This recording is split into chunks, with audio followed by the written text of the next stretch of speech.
எல்லாருக்கும் இது அவசியம். அடுத்து பொதுமக்களுக்கு என்ன, சிரிச்ச முகத்தோட வங்கி ஊழியர் வேலை பார்க்குறாருன்னா அவங்களும் சந்தோஷமாக வருவாங்க, வங்கி சேவையை பெறுவாங்க, வீட்டுக்கு போவாங்க. சரி, பொருளாதார இழப்பு வருதா, வேலை நேரம் குறையுதான்னா நேரம் குறையாது. நாம் என்ன சொல்லியிருக்கோம், எப்போதும் என்ன சொல்லுது, 40 நிமிஷம் நாங்கள் சேர்த்து ஒர்க் பண்ணுறோம், டெய்லி ஒர்க் பண்ணுவோம், 5 நாளும் ஒர்க் பண்ணுவோம். ஸோ வேலை நேரம் குறையுதா? இல்லை.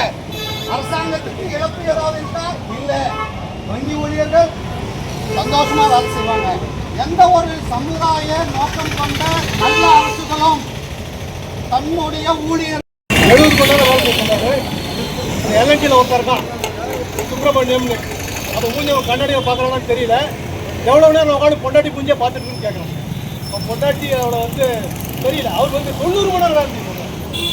இவங்க வந்து பார்க்கும்போது ஒரு விஞ்ஞானம் வளர்கிறது, டெக்னாலஜி வளர்ந்து இதெல்லாம் வளரும்பொழுது உழைப்பவருடைய வேலை நேரம் குறைய வேண்டும். டெக்னாலஜிக்கு என்ன பண்ணிருக்கோம், டெக்னாலஜி மனிதர்களுக்கு அதிகமான கல்விகளை வழங்க வேண்டும், அதிகமான ஓய்வு நேரத்தை வழங்க வேண்டும். இண்டஸ்ட்ரியல் ரெவல்யூஷன் வந்த பொழுது தான் தினமும் காலையில் தான் ராத்திரி வரைக்கும் வேலை செய்யும்போது மிகப்பெரிய போராட்டம் நடத்தி ஒரு நாளைக்கு 8 மணி நேரம் வேலை நிறுத்தம் கொண்டு வந்தாங்க. இன்னைக்கு பார்த்தீங்கன்னா அந்த ரிவர்ஸ் ஆகி இதே கார்பரேட் கம்பெனிகள் லாபம் பெருக்குவதற்காக புதிய புதிய சட்டங்களை கொண்டு வராங்க. அதுதான் லேபர் கோட். 4 லேபர் கோட் வருது. அந்த 4 லேபர் கோட் என்ன சொல்றதுன்னா, நாராயணமூர்த்தி என்ன சொன்னாரோ, எல்என்டி சுப்பிரமணியம் என்ன சொன்னாரோ அதான் சொல்றாங்க. வேலை நேரத்தை அதிகரிப்பார்கள். உங்களால் தொழிற்சங்கம் அமைக்க முடியாது. இந்த ஸ்ட்ரைக் இன்னைக்கு பண்றோம் இல்லையா, இந்த ஸ்ட்ரைக் எதிர்காலத்தில் நீங்க பண்ண முடியுமான்னு தெரியல. ஏன்னா நீங்க ஒரு நோட்டீஸ் கொடுக்கணும். ஸ்ட்ரைக் நோட்டீஸ் கொடுத்தீங்கன்னா 60 நாளைக்கு முன்னாடி நோட்டீஸ் கொடுக்கணும். இந்த ஸ்ட்ரைக் நோட்டீஸை இந்த ஸ்ட்ரைக் நோட்டீஸை ஒரு வாட்ஸ்அப்பில் நீங்கள் போட்டீங்கன்னு வச்சுக்கோங்க. போட்டிங்கனாலே உங்களோட நிர்வாகம் பேச்சுவார்த்தை தொடங்கி விட்டதாக அர்த்தம். பேச்சுவார்த்தை துவங்கி இருக்கும்போது நீங்கள் ஸ்ட்ரைக்கில் போக முடியாது. அப்போ நீங்கள் எப்போ தான் ஸ்ட்ரைக்கில் போவீங்க? அதே மாதிரி ஒரு தொழிற்சங்கம் ஆரம்பிக்க வேண்டும் என்றால் குறைந்தது 100 உறுப்பினர்கள் இருக்க வேண்டும். ஒரு தொழில் ஆரம்பிக்கிறோம், ஒரு 10 பேர் சேருவாங்க, ஒரு 7 பேராக தொழிற்சங்கம் துவங்க முடியும். என்ன மாத்திராங்கன்னா 100 பேர் இருக்க வேண்டும் என்று சொல்லிட்டாங்க. பல சட்டங்கள் வருகின்றன. கான்ட்ராக்ட் எம்ப்ளாய்மெண்ட், கான்ட்ராக்ட் எவ்வளோ பேங்கில் பார்த்துட்டு இருக்கோம். பிஸ்னஸ் கரஸ்பாண்டன்ட், டெம்பரரி எம்ப்ளாய்ஸ் தான் 10 லட்சம் ஊழியர்கள் ஒரு காலத்தில் நம்ம வந்து பேசிக்கொண்டே இருந்தோம். 10 லட்சம் ஊழியர்கள் 7 லட்சம் பேர் தான் இருக்கும். வங்கியில் 7 லட்சம் பேர் இருக்கும். ஆனால் பிஸ்னஸ் கரஸ்பாண்டன்ட் வங்கித்துறையில் 16 லட்சம் பேர் இருக்கின்றார்கள். அந்த பிஸ்னஸ் கரஸ்பாண்டன்ட் இப்போ 46 ஃபங்க்ஷன் அவங்க பண்ணுறாங்க. இப்படி எல்லா வேலைகளையும் அவங்க இருக்கும்போது நமக்கான வேலை என்ன? நமக்கான வேலை என்ன? நம்ம என்ன நினைக்கிறோம்? நம்ம வந்து போஸ்ட் ஆஃபீஸ் வேலை ஒன்று நினைக்கிறோம், ஆன்லைனில் படிக்கிறோம் நினைக்கிறோம், டெலிஃபோன் பில் கட்டணும் ஆன்லைனில் கட்டணும் நினைக்கிறோம், ஒரு ஹவுஸ் டேக்ஸ் கட்டணும் ஆன்லைனில், எல்லாமே ஆன்லைன் பண்ண நினைக்கிறோம். ஆனால் வங்கிக்கு ஒரு வாடிக்கையாளர் வராங்கன்னா அவங்க வந்து பேங்க் வரணும் நினைக்கிறோம். ஏன் நினைக்கிறோம்? அவரும் கிட்ட இருக்க சர்வீஸ் தர மாதிரி டெக்னாலஜி வளர்ந்து கொண்டே இருக்கு. இந்த டெக்னாலஜி டெவலப் ஆகும்போது பைபாடட் ட்ரைனிங் கம்பெனியில் சொல்கிறாங்க, பைபாட் 8 வாட் பைபாடட் ட்ரைனிங் கம்பெனியில் பாபே நாளும் இருக்கு. அவங்க என்ன சொல்கிறாருன்னா, இது படித்த வர்க்கம் வேலைக்கு வந்துருக்கிறது. அப்போலாம் எஸ்எல்சி நாங்களாம் வேலைக்கு சேர்ந்தப்போ கல்விக்கு எஸ்எல்சி, இதுக்கு மிகவும் அதிக படித்த வர்க்கம் வேலைக்கு வந்துருக்கிறது. அவர் டெக்னாலஜி வளர்ந்து கொண்டே இருக்கிறது. அவருக்கு சேலஞ்சுமான வேலைக்கு போகிறோம். அதே மாதிரி வங்கித்துறையில் பொதுத்துறையோட திட்டம் குறைஞ்சிட்டே இருக்கு. குறையபோது நான் எவ்வளோ கிராஜுவேஷன் கொடுக்கணும் அப்படின்னு அவங்க கேட்குறாங்க. இப்படி அவருடைய தாக்கத்தை அதிகரித்து கொண்டே இருக்கிறாங்க.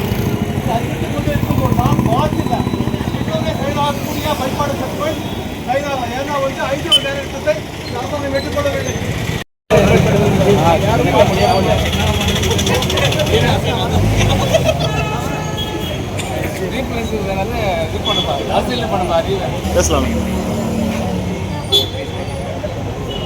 இன்றைய தினம் இந்தியாவில் இருக்கக்கூடிய வங்கி தொழிற்சங்கங்களின் கூட்டமைப்பின் சார்பாக இன்று அகில இந்திய ஒரு நாள் வேலைநிறுத்தம் நடைபெறுகிறது. இந்த வேலைநிறுத்தத்தில் அகில இந்தியா முழுவதும் 8,50,000 பேர் வேலைநிறுத்தத்தில் கலந்து கொள்கிறார்கள். அதேபோல் கிராம வங்கிகளும் இன்று வேலைநிறுத்தத்தில் கலந்து கொண்டிருக்கிறார்கள். வங்கித்துறையில் மிக முக்கியமான கோரிக்கையாக அனைத்து சனிக்கிழமைகளும் விடுமுறை விட வேண்டும் என்ற கோரிக்கையை முன்வைத்து 2015ஆம் ஆண்டிலிருந்து இந்த போராட்டம் நடைபெற்றுக் கொண்டிருக்கிறது. பலமுறை இந்த கோரிக்கைகளை முன்வைத்து போராட்டங்கள் நடத்தியும் அரசு செவிசாய்க்கவில்லை. வங்கி சங்கங்களின் கூட்டமைப்பானது அரசாங்கத்திற்கு அந்த ரெக்கமெண்டேஷன் அனுப்பியிருக்கிறது.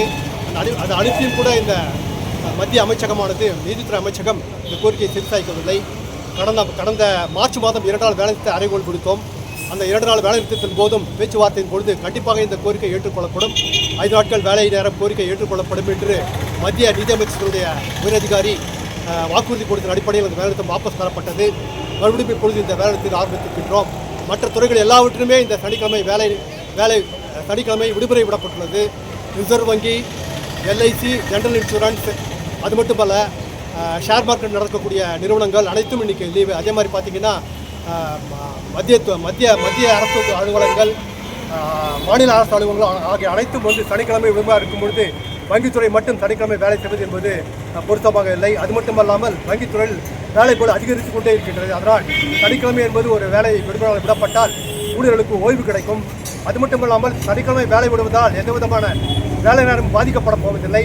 இந்த சனிக்கிழமை விடுமுறை விடப்படுவதால் ஏறக்கூடிய எடுப்பிற்கு தினமும் 40 நிமிடங்கள் வேலையை அதிகரிக்கக்கூடிய ஒரு பரிந்துரையும் யூஓபி ஆனது ஐபிஏவுக்கு கொடுத்திருக்கின்றது. அதையும் ஏற்றுக்கொண்டிருக்கின்றார்கள். இந்த அடிப்படையில் இந்த வேலைநிறுத்தமானது இளைஞர்களுடைய முக்கியமான கோரிக்கை. வங்கித்துறை பார்த்தீர்கள் என்றால் இருக்கக்கூடிய 8 லட்சம் பேரில் 5 லட்சத்துக்கும் மிக அதிகமான ஊழியர்கள் இளம் ஊழியர்கள். அந்த இளம் ஊழியர்களுடைய மிக முக்கியமான கோரிக்கை 5 நாள் வேலை நிறுத்தம். வாரத்திற்கு 5 நாள் வேலை நாட்கள். இன்று அகில உலகம் முழுவதும் வாரத்திற்கு 5 நாட்கள் மட்டும்தான் வேலை செய்கின்றார்கள். சில நாடுகளில் பார்த்தீங்கன்னா வாரத்துக்கு 4 நாட்கள் மட்டும் வேலை செய்கின்றார்கள். தினமும் 7 மணி நேரம் மட்டுமே வேலை போன்ற ஒரு கோரிக்கைகள் அகில உலக அளவில் வந்து கொண்டிருக்கும் பொழுது வங்கித்துறையில் மட்டும் வாரத்திற்கு 6 நாட்கள் வேலை என்பது மிகவும் ஒரு கொடூரமான விஷயம். ஆகவே இந்த அரசாங்கம் இதற்கு செவிசாய்க்க வேண்டும்.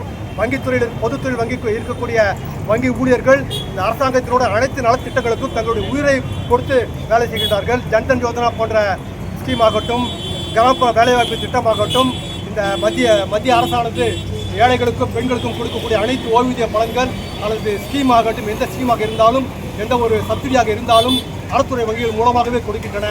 அப்படிப்பட்ட இந்த மக்களுக்கு சேவை செய்யக்கூடிய இந்த வங்கித்துறை ஊழியர்களுக்கு இந்த 2 நாள் சனிக்கிழமை மட்டுமல்லாது அனைத்து சனிக்கிழமையும் விடுமுறை வழங்க வேண்டும் என்று அரசாங்கம் விடுக்கின்றது. இந்த கோரிக்கையை ஏற்று இந்த மத்திய அரசாங்கமானது அனைத்து சனிக்கிழமையும் விடுமுறை அறிவிக்கவில்லை என்றால் இந்த போராட்டம் தீவிரமாகும் என்று கூறிக்கொண்டு இந்த அரசாங்கத்திற்கு ஒரு எச்சரிக்கையை விடுக்கின்றோம். ஹரிராவ், ஒருங்கிணைப்பாளர்.